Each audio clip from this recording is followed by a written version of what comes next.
राधे राधे। देखिए, आप सभी जानते हैं कि अंत भला तो सब भला। आप कोई टीवी सीरियल देखते हैं या फिर कोई मूवी देखते हैं, मान लीजिए वहाँ पर जो हीरो है वो भले ही पहले हार रहा होगा, पहले उसके जीवन में मुसीबतें आ रही होंगी, लेकिन एंडिंग उसका अच्छा होता है, अंत उसका अच्छा होता है। और अंत अगर अच्छा है तो सब अच्छा ही है, कल्याण ही है।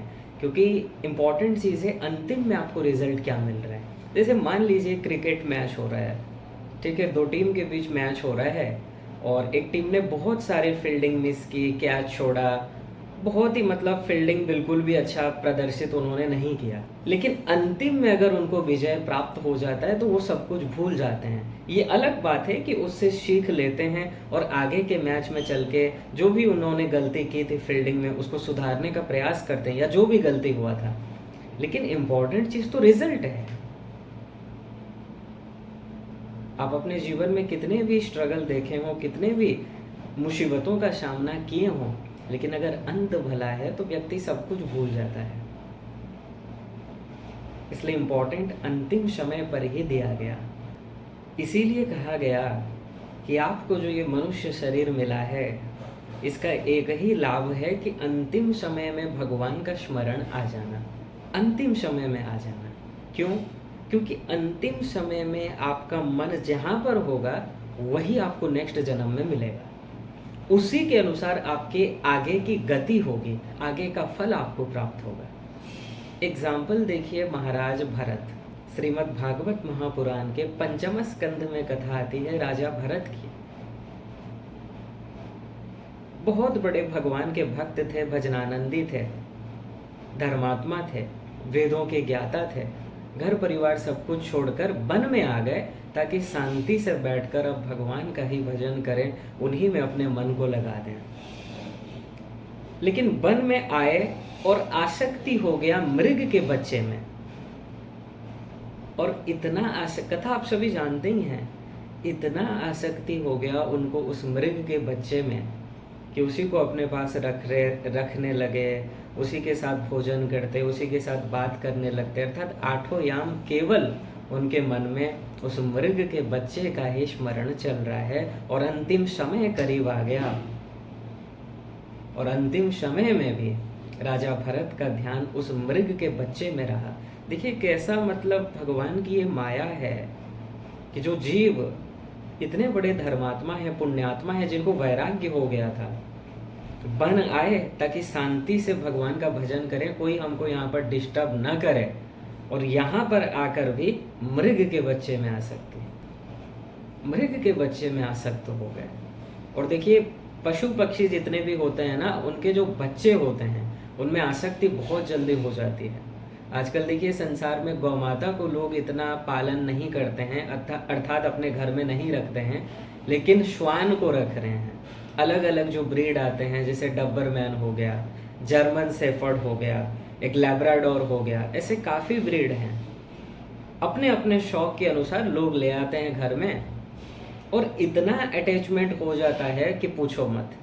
अपने परिवार वालों के प्रति भी जितना आसक्ति नहीं है उस जीव को, जितना ध्यान नहीं देते हैं, उसी श्वान को उतना ध्यान दे रहे हैं। अपने बेड में सुलाते हैं, अपने साथ खिलाते हैं, चाटने लगते हैं, इतना आसक्ति। तो छोटा बच्चा चाहे किसी का भी हो वो अच्छा ही लगता है, और आसक्ति उसमें बहुत जल्दी हो जाती है। और यही चीज़ राजा भरत के साथ हुआ।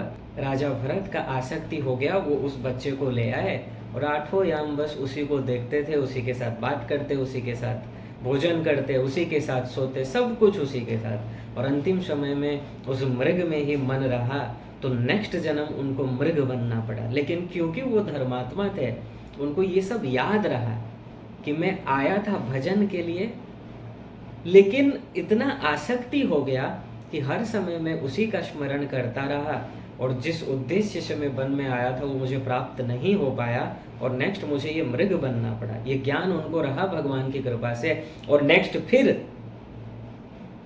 एक और जन्म उनको मिला जहां वो जड़ भरत के नाम में प्रसिद्ध हुए, ज्ञान तो वहां पर भी सब था, लेकिन ऐसा अपने आप को शो करते थे, ऐसा अपने आप को प्रदर्शित करते थे कि उनको जैसे कुछ मालूम ही नहीं है, जड़ है, कुछ पता नहीं है, मूढ़ के जैसे, अज्ञानी के जैसे रहते थे, ताकि नेक्स्ट टाइम इस बार फिर से ये गलती ना हो जाए।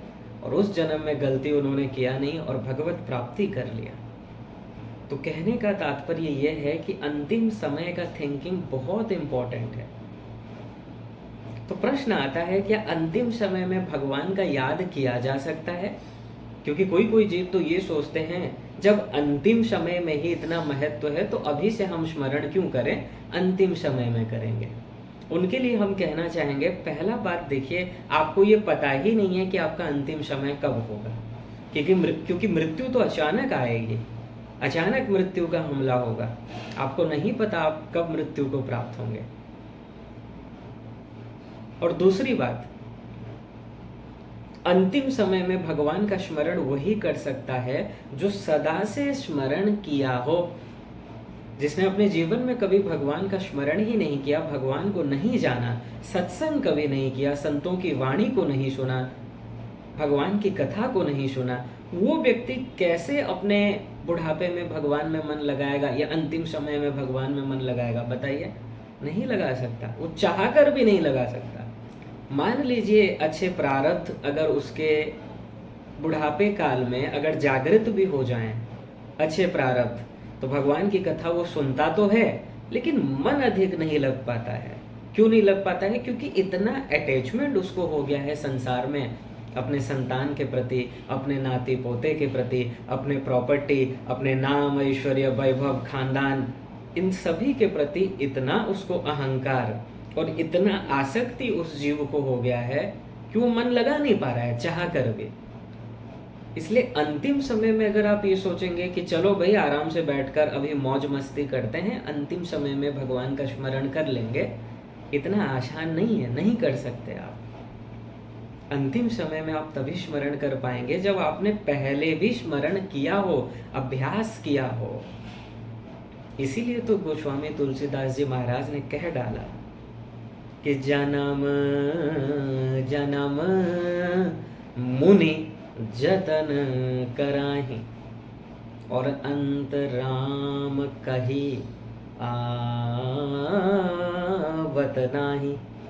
जन्म जन्म तक मुनि, अर्थात जो परम विद्वान है, ज्ञानी है, धर्मात्मा है, ऐसे मुनि जन भी जन्म जन्म प्रयास करते हैं, लेकिन अंतिम समय में भगवान का स्मरण नहीं कर पाते हैं, अंतिम समय में भगवान का याद नहीं आ पाता है। फिर सामान्य मनुष्य अगर ये सोचे, जो इतना बड़ा विषयों के प्रति आसक्त है, जिसने कभी भजन किया ही नहीं अपने जीवन में, वो ये सोचे कि मैं अंतिम समय में भगवान का याद कर लूँगा, कितनी बड़ी मतलब मूर्खता है ऐसा सोचना, कितनी बड़ी मूर्खता है। जब बड़े बड़े मुनि याद नहीं कर पा रहे हैं, मनुष्य क्या याद करेगा? अंतिम समय में तो भगवान का स्मरण वही जीव कर सकता है जिसको भगवान से अत्यधिक प्यार हो, क्योंकि अंतिम समय में वही याद आता है जिसके प्रति आपको बहुत अटैचमेंट होती है। और कभी तो आपने भजन किया नहीं, न तो बचपन में किया, न तो जवानी अवस्था में किया, संसार में ही मौज मस्ती करते रहे, अपने परिवार में ही आसक्त रहे, और फिर अंतिम समय में आप कैसे सोच सकते हैं कि भगवान का स्मरण आ जाएगा? आपने जीवन भर तो अपने परिवार का ही स्मरण किया, उन्हीं का चिंतन किया, उन्हीं के प्रति आसक्त रहे, तो अंतिम समय में वही पुत्र या तो नाती पोते यही सब याद आएंगे, भगवान का याद नहीं आने वाला। इतना आसान नहीं है जो आप समझ लेते हैं कि भगवान का नाम ले लेंगे अंतिम समय में, नहीं ले सकते आप। कुछ लोग इतने भोले हैं, वो ये सोच लेते हैं कि अगर हम अपने बेटे का नाम या पोते का नाम भगवान का रख लें, जैसे मान लो बेटे का नाम कोई राम रख ले, पोते का नाम कोई श्याम रख ले, गोविंद रख ले, और वो सोचे कि मैं बहुत अटैचमेंट, बहुत ही स्नेह रहे अपने संतान के प्रति और पोते के प्रति, और अंतिम समय में अगर मैं इनको पुकारूंगा तो मेरा सदगति हो जाएगा, कल्याण हो जाएगा, ये भी भ्रम है, नहीं होने वाला। क्योंकि भगवान कह रहे हैं गीता में, अंत काले च मामेव स्मरन मुक्त्वा कलेवरम। जो स्मरण करता है, आप भले ही गोविंद नाम तो ले रहे हैं, लेकिन स्मरण किसका कर रहे हैं? आपने तो अपने पोते का नाम गोविंद रख दिया। आपने राम कहा, लेकिन बेटे को याद कर रहे हैं। इंपॉर्टेंट चीज स्मरण है। जो लोग ये कहते हैं कि अजामिल ने अपने बेटे को पुकारा, धोखे से नारायण का नाम ले लिया, बैकुंठ से विमान आ गया, उनको भागवत के बारे में पता ही नहीं है। अब भागवत में स्पष्ट जाकर पढ़िए, वहां पर ये आभास हुआ था अजामिल को। आप ये समझ लीजिए भगवान की कृपा थी, क्योंकि अजामिल बहुत बड़े धर्मात्मा थे, जितेंद्रिय थे। वो तो ऐसा एक प्रारब्ध उनका आया, एक कुसंस्कार ऐसा आया कि गलत काम करने लगे, अपने धर्म से बिछड़ गए। तो भगवान की कृपा उनके ऊपर हुई, भगवान ने उनको ये कृपा पूर्वक बताया। एक भगवान की कृपा से उनको ऐसा आभास हुआ कि भगवान के नाम की महिमा कितनी है, कि मैं नारायण तो पुकार रहा हूं, लेकिन मैं तो बेटे को पुकार रहा था। और जब मैं नारायण ओनली कह दिया और भगवान के पार्षद आ गए, अगर मैं सचमुच भगवान का भक्ति करूंगा, सचमुच अगर नारायण को ही मैं पुकारता, तब तो यमदूत मुझे देख भी नहीं पाते। तो ये भगवान ने कृपा करके उनको ये आभास दिलाया। भगवान के नाम की महिमा उनको पता था, लेकिन वो भूल गए थे कुसंस्कार के कारण, तो उनको याद दिलाया। उनको भगवान ने ही संकेत दिया, बताया इस दृश्य के माध्यम से। और फिर जब अजामिल को होश आया, भगवान का स्मरण किए और उन्होंने ये ठान लिया कि मेरे प्रभु ने आज मेरे ऊपर कृपा की है, आज मुझे फिर से प्रभु ने जगाया है, आज फिर से प्रभु ने मुझे एक मौका दिया है अपने कल्याण के लिए, अब से मैं निरंतर अपना मन अपने प्रभु में लगाऊंगा। तब उन्होंने अपने मन को भगवान में लगाया, भगवान की भक्ति की, और फिर वैकुंठ से विमान आया और वो वैकुंठ प्रस्थान किए, भगवत प्राप्ति की है। तो ये जो धोखे में आप रहते हैं कि बेटे का नाम भगवान का रख लें या पोते का नाम हम भगवान का रख लें और उन्हीं में अटैचमेंट भरपूर हो जाए और अंतिम समय में उनको अगर याद कर लें, नाम तो उनका ले ही लेंगे, तो वैकुंठ से विमान आएगा। वैकुंठ से विमान नहीं आएगा, यम के दूत ही आएंगे, क्योंकि इंपॉर्टेंट चीज है स्मरण। यम यम वापि स्मरण भावम त्यजत्यन्ते कलेवरम। भगवान स्मरण कह रहे हैं, और अंतिम समय में भगवान का स्मरण वही कर सकता है, अंतिम समय में भगवान का नाम भी वही ले सकता है। भगवान का नाम भगवान की भावना से, नाम आप ले रहे हो लेकिन भाव है पुत्र का, ये मेरे पुत्र का नाम है या पोते का नाम है, कोई उसका फल नहीं मिलना है, दिव्य फल उससे तुम्हारा पतन ही होगा, क्योंकि स्मरण तो तुम माइक पर्सनैलिटी का ही कर रहे हो। इसलिए इंपॉर्टेंट चीज है, नाम आप ले न लें, भगवान का स्मरण होना चाहिए। अंतिम समय में जब मृत्यु आपके करीब हो, और साधक जो होते हैं ना, टॉप लेवल के साधक, उनको तो पता चल ही जाता है कि हमारा मृत्यु अर्थात शरीर छोड़ने का समय कब आ चुका है, तो वो तो स्मरण करते ही हैं, उनका तो मन भगवान में ही लगा रहता है। और देखिए, अंतिम समय में स्मरण वही कर सकता है भगवान का जो स्वयं से शरीर छोड़े। अगर यमराज या यम के दूत, जनरली यम के दूत ही आते हैं, अगर जबरदस्ती आपके शरीर को निकाल रहे हैं, तब आप कहाँ भगवान का स्मरण कर रहे हो? तब आप स्मरण नहीं कर सकते, तब आप स्मरण नहीं कर रहे हैं, तभी तो जबरदस्ती निकाल रहे हैं। क्योंकि भगवान का जो स्मरण करे, यम के दूतों का सामर्थ्य नहीं है कि उसको स्पर्श कर सके या जबरदस्ती उसके शरीर को निकाले, नहीं, वो तो स्वयं ही शरीर छोड़ देता है। तो एक होता है शरीर छोड़ना भगवान की आज्ञा मान के कि समय आ गया है, वहां मृत्यु हाथ जोड़कर खड़ी हो जाती है भगवान के भक्तों के आगे कि प्रभु, भगवान ने आपको ये जो शरीर दिया था, ये समय पूरा हो चुका है, अब कृपया आप इस शरीर को छोड़ें और वैकुंठ धाम के लिए प्रस्थान करें, अपने गोविंद के पास जाएं। मृत्यु का सामर्थ्य नहीं है कि वो भगवान के भक्तों के ऊपर कुदृष्टि डाल सके या उनको जबरदस्ती शरीर को हटाए, जबरदस्ती शरीर को निकाले, सामर्थ्य नहीं है। एग्जाम्पल है ध्रुव जी महाराज। जब भगवान का विमान आया वैकुंठ से, भगवान के पार्षद आए उनको लेने के लिए, मृत्यु सीढ़ी बन गई और उसी शरीर से गए। मृत्यु ने कहा कि प्रभु देखिए, संसार में तो जो आते हैं उनको ये शरीर छोड़ना ही पड़ता है, उनको मृत्यु का सामना करना ही पड़ता है, लेकिन आप तो ऐसे भक्त हैं कि आप इसी शरीर के साथ ही भगवान के धाम को जाएंगे, लेकिन फिर भी प्रभु मृत्यु को स्वीकार कीजिए, मैं झुक जाती हूँ, आप सीढ़ी बना लीजिए हमें, आप हमारे ऊपर चढ़कर विमान पर विराजमान हो जाइए। ये है भक्तों की महिमा। ठीक है, तो अंतिम समय में भगवान का स्मरण वही कर सकता है जो स्वयं शरीर छोड़े, क्योंकि अगर शरीर जबरदस्ती निकाला जा रहा है, इसका मतलब आप माइक हो, माया से युक्त हो, अभी तक आपको डिवाइन वो प्रेम मिला नहीं है, आपको भगवान से प्रेम नहीं है। क्योंकि प्रेम अगर होता तब शरीर जबरदस्ती नहीं निकालना पड़ता, शरीर तो आप स्वयं छोड़ते हैं, स्वेच्छा से ही शरीर का त्याग करते हैं। और अंतिम समय में वही भगवान का स्मरण कर पाएगा जिसने सदा से भगवान का स्मरण किया है और जिसको बहुत अधिक प्यार है भगवान से, बहुत अधिक प्यार। क्योंकि ये सीधा सा नियम है भाई, अंतिम समय में उसी का स्मरण आएगा जिससे अत्यधिक प्यार हो। और अगर भगवान से आपको अत्यधिक प्यार है, भगवान का स्मरण आएगा। अगर भगवान का आपने निरंतर स्मरण अपने जीवन में किया है, अंतिम समय में भी आपको स्मरण आएगा। ठीक है, तो भगवान का स्मरण वही कर सकते हैं अंतिम समय में जो हमेशा किए हैं, जिनको अत्यधिक अटैचमेंट भगवान से ही है, अत्यधिक प्रेम केवल भगवान से ही है, और जो स्वयं शरीर छोड़ते हैं, क्योंकि मायातीत जो हैं वही शरीर छोड़ेंगे, मायाधीन जो हैं उनका शरीर निकाला जाता है जबरदस्ती। और एक बात सोचिए, जब शरीर जबरदस्ती निकाला जाए उस समय इतना पीड़ा होता है उस जीव को, वो कहाँ भगवान का स्मरण कर पाएगा। मृत्यु के समय जब यम के दूत शरीर को जबरदस्ती निकालते हैं, क्योंकि जीवात्मा तो छोड़ना नहीं चाहता वो जीव, क्योंकि उसको बहुत आसक्ति है, वो बोलता है नहीं भाई मैं नहीं छोड़ूंगा, चीखता है, विलखता है, कोई सुनने वाला नहीं है, तो वो जीव कैसे स्मरण करेगा, उसको तो बहुत पीड़ा हो रहा है, कष्ट हो रहा है।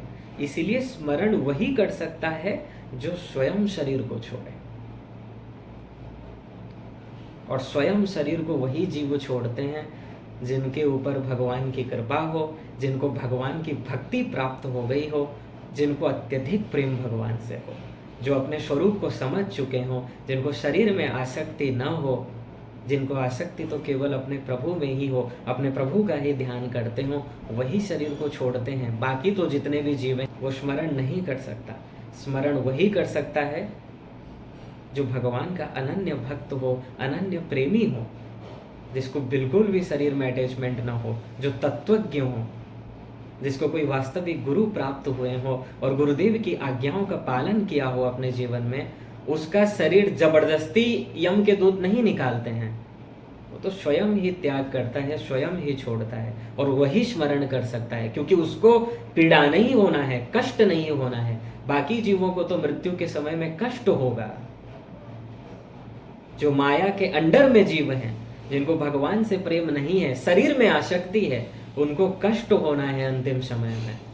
लेकिन जो भगवान के भक्त हैं, अपने को जीवात्मा मानते हैं, भगवान को ही केवल अपना संबंधी मानते हैं, उनको कष्ट नहीं होता है, और वही सही सही भगवान का स्मरण कर सकते हैं और करते हैं, और उन्हीं को उस परम गति की प्राप्त होती है, जिसको प्राप्त कर लेने के बाद तद विष्णु परमं पदम सदा पश्यन्ति शूरयः, उस परम तत्व को प्राप्त कर लेते हैं, जिसको प्राप्त कर लेने के बाद ये जो आवागमन का चक्कर था ये सदा के लिए हट जाता है, वो जीव सदा के लिए इससे मुक्त हो जाता है। ठीक है, तो अंतिम समय में भगवान का स्मरण कौन कर सकता है? जो सदा भगवान का स्मरण किया हो, जिसको भगवान से अनन्य प्रेम हो, अत्यंत प्रेम हो, अपने स्वरूप को समझता हो कि वो कौन है, शरीर में अटैचमेंट ना हो, वही जीव भगवान का स्मरण अंतिम समय में कर सकता है। भगवान का स्मरण वही कर सकता है जिसको पीड़ा न पहुंचे, और पीड़ा उसे नहीं होगा जिसको शरीर में आसक्ति नहीं होगा, जिसको भगवान में अनन्य प्रेम होगा। ठीक है, तो जन्म जन्म मुनि जतन कराहे, लेकिन अंत राम कही आवत नाही। अंतिम समय में भगवान का नाम ले नहीं पाते हैं, क्योंकि कहीं ना कहीं उनसे गलती हो जाती है, कहीं ना कहीं वो प्यार में कमी है, कहीं ना कहीं अभी तक मन शुद्ध नहीं हुआ है, कहीं ना कहीं अब तक वो दृढ़ ज्ञान नहीं हुआ है, कहीं ना कहीं अभी भी माया के प्रभाव में है। क्योंकि जो माया के प्रभाव में होगा वो भगवान का स्मरण नहीं कर सकता। स्मरण वही कर सकता है जो उच्च कोटि का साधक हो, जो भगवत प्राप्ति कर चुका हो, वही स्मरण करेगा और शरीर को छोड़ेगा। बाकी मायाधीन जितने भी जीव हैं ये स्मरण नहीं कर सकते। ठीक है, इसलिए अंतिम समय का स्मरण इतना आसान नहीं है जो लोग बोल देते हैं हम स्मरण कर लेंगे। बहुत कठिन है। आसान उन जीवों के लिए है जिनका मन मेरे गोविंद ने चुरा लिया है, श्री कृष्ण ने चुरा लिया है। वही उन्हीं जीवों के लिए आसान है, बाकी जीवों के लिए तो कठिन है भाई। ठीक है, इसलिए यदि आप चाहते हो आपका भला हो, क्योंकि अंत भला तो सब भला, तो अंतिम समय में अगर आपका मन भगवान में आप चाहते हैं कि रहे, अभी से स्मरण शुरू कर दीजिए। अपना प्यार भगवान के प्रति बढ़ाइए।